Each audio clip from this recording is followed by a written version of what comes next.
Begin to stretch out those areas, the knees, the ankles, and the feet. So my first favorite way to stretch that one is bring your hands underneath your shoulders if you can be on the ground here, and then you're going to tuck your toes. From the tucked toes, I like to help my toes under a little bit because sometimes the pinky, the fourth toe, the third toe don't like to be tucked, or even sometimes the big toe does. So I just kind of reach around and do that. And then from there, you're going to think about sending your weight back and forth until you start to feel a big stretch into the arch of the feet, into the toes, making sure those toes stays nice and tucked. If you have toe spacers, if you use them, this would be a great stretch to be using them on. And we're going to do somewhere between 10 to 30 reps, moving nice and slow. If you want to pause at that back portion of the stretch, you can. If you're ready for the next level here, you're going to start to walk your hands back towards your knees. And maybe we stay with the hands on the ground.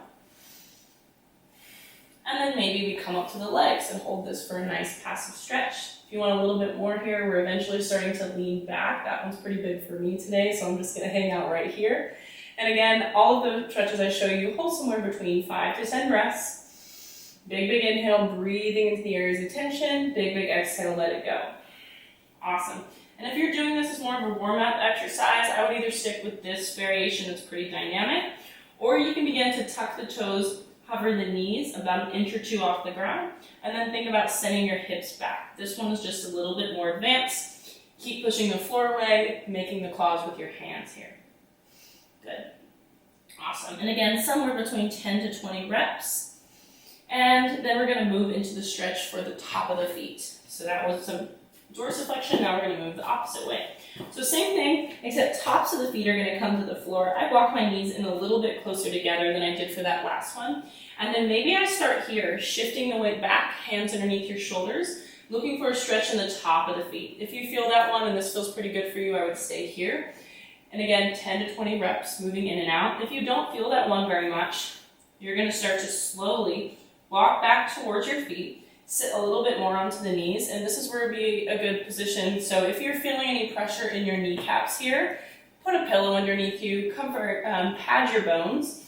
You can also take a yoga block if this is intense in your knees, or a pillow, and you can set it underneath your hips. So I'll do that here and kind of take some of the weight off my knees. So there's all these variations, but this can be one of those positions that if you've had knee pain, if you've had knee injuries, can be a really hard one to get in. So use your blocks, use pillows, because eventually doing this will get you to a point where you will be able to sit on the floor on your knees over time. It takes some props to get used to. So from here, if you can sit back, we're going to start to sit back onto those knees, and then hands can come in line with the knees. And then if you're looking for a little bit more, we can begin to walk back. And again, this one becomes a little bit more of a hip and a quad stretch, taking big breaths. Good.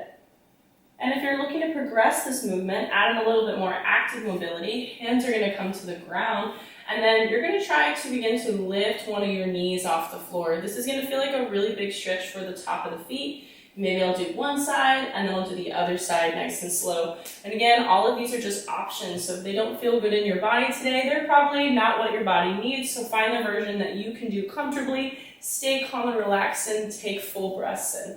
And then if that's feeling pretty good, we can even start to lean back, see if we can lift the knees, lift the hands. You can do all kinds of fun things here.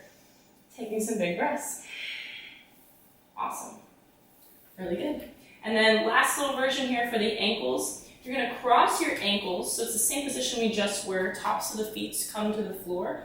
And then you're going to sit back, and this one you can feel right in the back of the ankle, right near the Achilles, as a big stretch. If you want more intense, you can kind of hang back in this position. If this is already pretty intense, you can even take some rocks, just like we were doing. You can also feel this in the hips because we are working the hips a little bit here as well. Good. And once you do one side, don't forget to switch the cross of your ankles.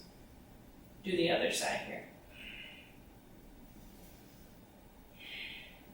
Good. Last big breath.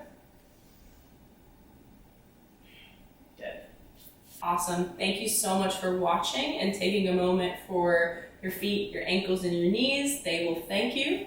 And be sure to save this for later when you need it, and subscribe for more. Happy moving.